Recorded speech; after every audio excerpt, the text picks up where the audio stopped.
First, Madam Speaker, I want to thank Senator Odingo for the boldness with which he came up and moved this motion. It takes the boldness of such a person to do so, especially in the handshake government of the last 4 years, that, Madam Speaker, people have not been as bold as they used to be when there was an opposition side in the country. Madam Speaker, we are dealing with a very serious issue. There are two parts of this motion. Part one of the motion deals with the problem facing the country at the moment, which is the problem of fuel. The economy is struggling. The country is facing challenges of unemployment. It's also facing the challenges of cost of living. And every time the prices of fuel are increased, it not only affects directly the prices that the fuel we directly use, but indirectly affects all parts of the economy, because the cost of transport for goods goes up. The cost of fuel has an impact on the cost of electricity. And therefore, when we discuss fuel, the problem with this sector per se is that it affects all the sectors of the economy. Madam Speaker, we have come here to discuss cabinet secretaries and to blame them. But Madam Speaker, this problem is not domained only on the Ministry of Energy or Ministry of Petroleum. This is a problem that is in every part and sector of the executive. It is, Madam Speaker, a problem that should have been discussed by a cabinet that has not met for the last almost 8 months. Madam Speaker, this is a problem that should have made the President to call even more than 4 cabinet meetings in a week. Madam Speaker, Senator Mutula Kilonzo quoted President Harry Truman, who used to have a sign on his table, a plaque on his table, that on one side is written, I come from Missouri. And on the other side of that plaque, Madam Speaker, is written, the buck stops here. It was a gift from a friend. And when President Harry Truman was retiring, in his retirement speech, farewell speech to the people of America, he said, and I quote, the president, whoever he is, has to decide. He can't pass the buck to anybody. No one else can do the deciding for him. That is his job. Madam Speaker, it is unfortunate as the Senate that we would come here and pass the buck to cabinet secretaries, that we even come here and pass the buck to Parliament, or try even to pass the buck to National Assembly or the Senate for that matter.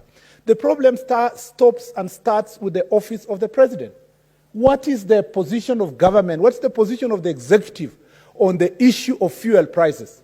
Madam Speaker, it is not rocket science and it's not hidden in this country that the Ministry of Treasury, where the resources are domained or are situated, has a responsibility on the question of fuel prices. It is not Governor, it's not President, it's not CS Muñez, it's not CS Keter. As a matter of fact, Senator Sakaja has captured it so well. There is a stabilization fund that is established under the Petroleum Development Levy that is collected from the taxes that come from fuel. Madam Speaker, we know, and it's in the public domain, and it's the responsibility of the chair of the committee, Madam Speaker, to bring this information to the fore and table a report in this House. That in this House, in this country, Madam Speaker, 35 billion of stabilization fund cannot be traced. Why? Because the government of Kenya, led by the President and his cabinet, have diverted 35 billion that would have been used to stabilize the prices of fuel to other sectors, to finance, Madam Speaker, fund what is called monuments in terms of projects that are supposed to be a signature for personal pride and ego. Madam Speaker, these projects, we know that for the last 4 years, there have been projects that are being implemented by the government of Kenya, which projects have not gone through any procurement process. A procurement process has been shortchanged by using the military so that these projects are run at night. They are actually supervised at night. They also that there are too many concrete buildings across the country at the expense of the economy of this country. That is the real discussion we should be having as the people of Kenya. And we must ask ourselves, what is the president's position on the question of fuel prices? We cannot come here and ask about Senator Keter or Munez or whoever. Those are small people. The problem is bigger than that. We have an economy and a country that is being run like a juakali. How do you explain that a nation has never had a cabinet meeting for 8 months? What kind of a country is that? For all this year where we are, it's actually 9 months.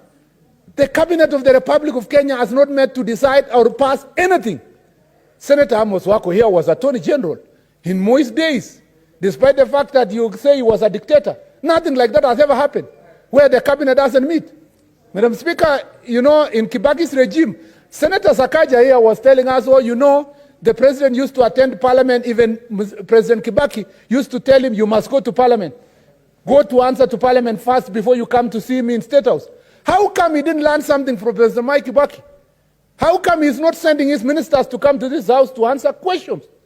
Madam Speaker, it's a pity, though, that Honorable Keter and Honorable Munez were leaders who have passed through this house and should have known better that when you are invited to this house, they should not wait for summons. They should have known better that they have a responsibility under Article 153 to appear before this house. But be it as it may, I will not stand here and say, Mr. Speaker, that they are the worst of the sinners. The CS Interior has never come here. We have called him about people being killed. He has never come here. CS Musheru has been invited by this house on ICT matters. He has never come here. Madam Speaker, Mr. Speaker, the contempt with which this executive treats this house, it's not a matter of 1 or 2 ministers. It's a collective decision of the executive as a whole. And therefore, we need, Madam Speaker, Mr. Speaker, to ensure that this house takes the ministry and the government into task. Let's know where the 35 billion went. Let's know what is the decision of the president. I'm not going to listen to a minister here who perhaps has never even met the president for the last 6 or 7 months. I want to hear the position of the president and the government of Kenya on the question of fuel prices. And that is what we want this house to deliver. The last thing I want to say is that if we want to move forward as this house, we cannot debate such a very important matter. The majority leader is not here. The deputy majority leader has run away. The whip is forever absent. His deputy has run away. You know, the chair of the committee has run away because they cannot stand any phone calls. The speaker himself, whom, you know, there is a contempt against the speaker, must also do something. But you know, this house, we decided to auction this house long time ago when we removed people like Senator Olekina, put him under pressure, remove him from chairmanship of PAC, when we removed the other chairmen of committees in this house. Madam Speaker, we even thought that if some of the chairmen come from the minority side, there will be serious oversight. Now Senator Uta ran away, you know. He cannot even call the Minister of Interior. His co-senator from Kisumu, Senator Nyamunga, he is complaining. She's forgetting that they are now sitting on part of the executive. I mean, there's a problem in this country. And this problem is the whole governance model that we adopted from the time this thing called handshake came.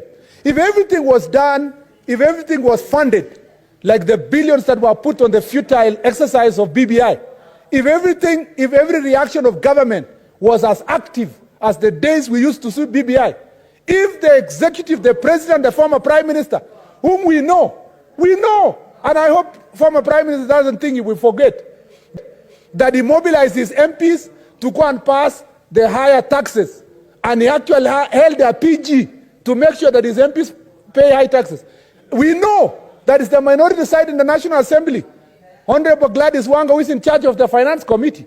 So we will not listen to anybody from the minority side passing the buck. And we don't want anyone to start blaming us. You were here. You removed Kindiki from here. You were here cheering when we were removed from office. So don't try to say, oh, the buck stops with those who are in UDA or whatever party. Carry your cross. Handshake government, must be accountable to the people of Kenya for the things they did for the last 4 years. And I support, Madam Speaker.